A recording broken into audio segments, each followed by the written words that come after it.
Good evening, I'm Kimilia and this is KiniNews. Zahid Hamidi has revealed what led BN to work with Pakatan Harapan to form the government. According to him, the decision was the result of an analysis. Perikatan Nasional's decision to link up with Pakatan Harapan to form the federal government after the 15th general election was made after an analysis was done on which political alliance would bring the coalition the least harm in the long run. This is according to BN chairperson Ahmad Zahid Hamidi. In an interview with NRChannel TV last night, Zahid said that collaboration with PN would have brought more harm to the coalition. Majlis Tertinggi telah memutuskan bahawa dengan Perikatan Nasional lebih banyak mudaratnya. Sebab mereka bertanding di kawasan yang sama kita bertanding. Apa yang dipanggil the Malay Belt, iaitu kawasan yang mempunyai kelompok pengundi-pengundi Melayu. Ya. Mereka menang 73 ketika itu. Sekarang 74 selepas Padang Serai mereka juga menang.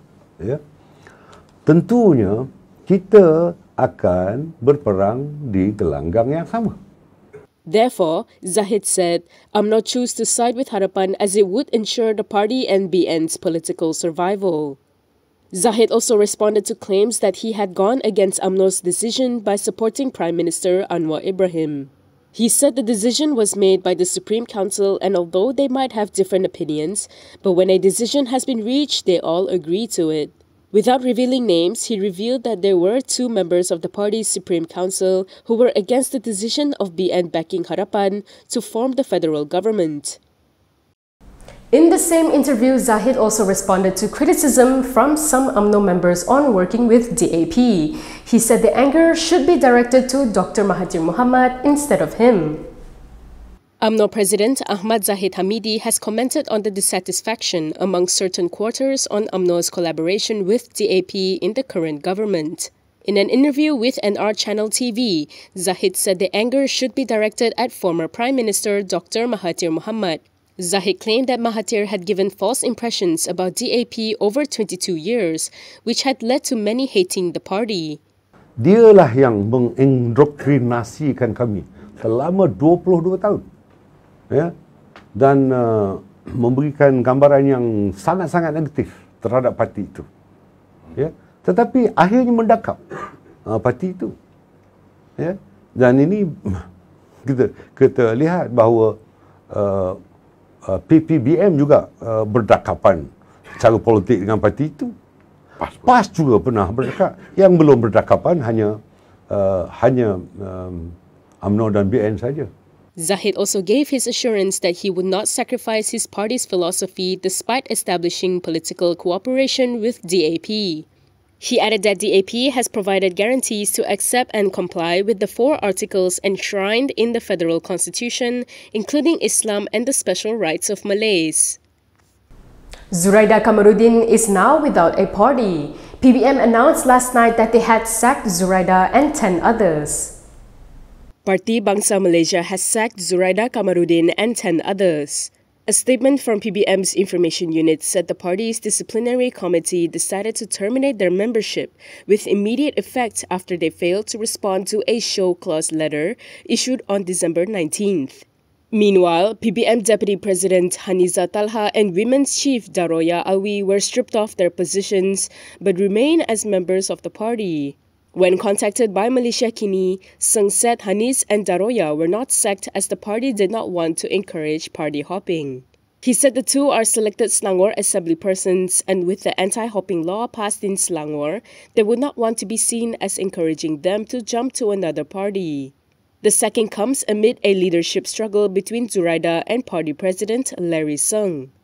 A show cause letter had been sent to Zuraida and others last week, with the deadline for them to reply set for yesterday. Bersatu Information Chief Wan Saiful Wanjan has labelled Rafizi Ramli as arrogant and called on Anwar Ibrahim to replace him as Economy Minister. Bersatu Information Chief Wan Saiful Wanjan has suggested that Economy Minister Rafizi Ramli be replaced with Titi Wangsa MP Johari Abdul Ghani. He said this in response to Rafizi's statement that he would soon silence PN lawmakers with a detailed explanation of the price control mechanism after his recent remark became an issue. In a post on Facebook today, Wan Saiful said that Rafizi should be replaced if he continues to be arrogant. Wan Saiful said that the government should focus on assisting the people regardless of their political leaning. He added that Johari has more prestige and is not childish to silence anyone over revenge politics. According to him, when Muhyiddin Yassin and Perikatan Nasional were in power, they looked after the welfare of all rakyat and had no intention of silencing Pakatan Harapan. He said regardless of PN or Harapan, they helped everyone, and that's the difference between fair PN and the arrogant, incompetent Harapan BN government.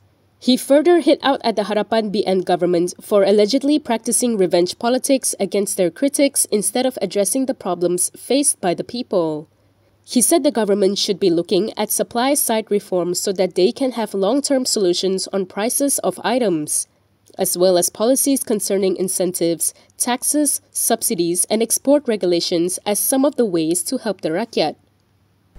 Lim Kit Siang has warned Anwar that there could still be political forces conspiring against him and called on him to speed up and carry out as many institutional reforms as possible.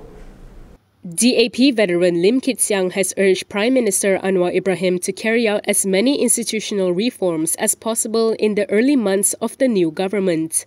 He said this is as the government may not have a full 5-year term.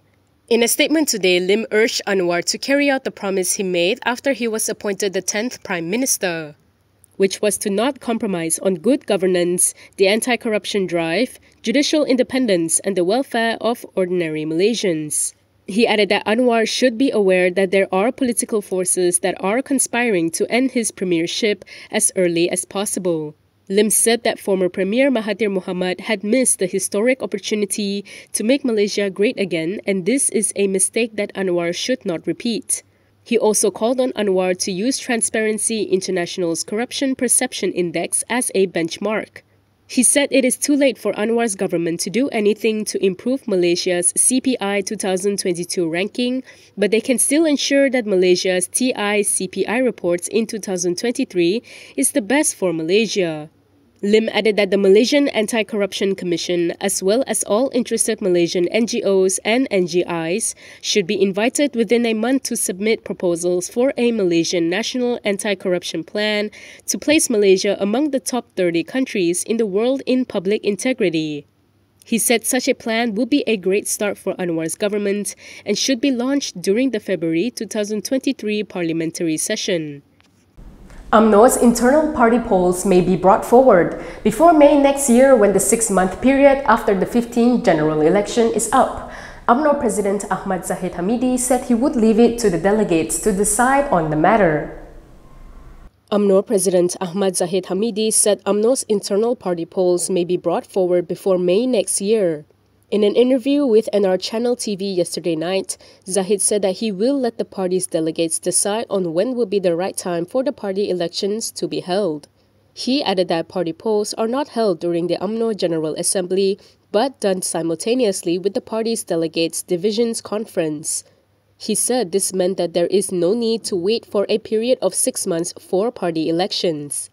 Zahid said the Umno delegates would also decide on whether the presidency and deputy presidency posts should be contested in the party elections. Although it was decided at the 2017 Umno General Assembly that the top 2 posts should not be contested, he said he was in favor of the positions being contested.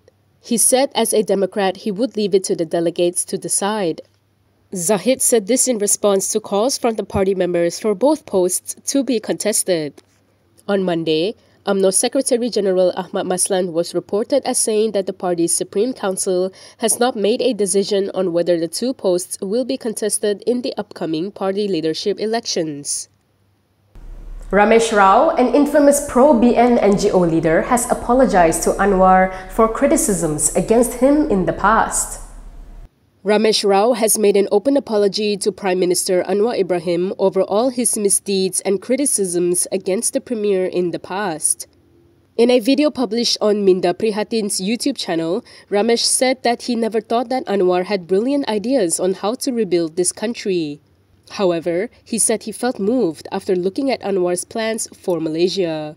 He added that since Anwar became prime minister, the ringgit has strengthened, investors started coming in again, and the world has been praising him.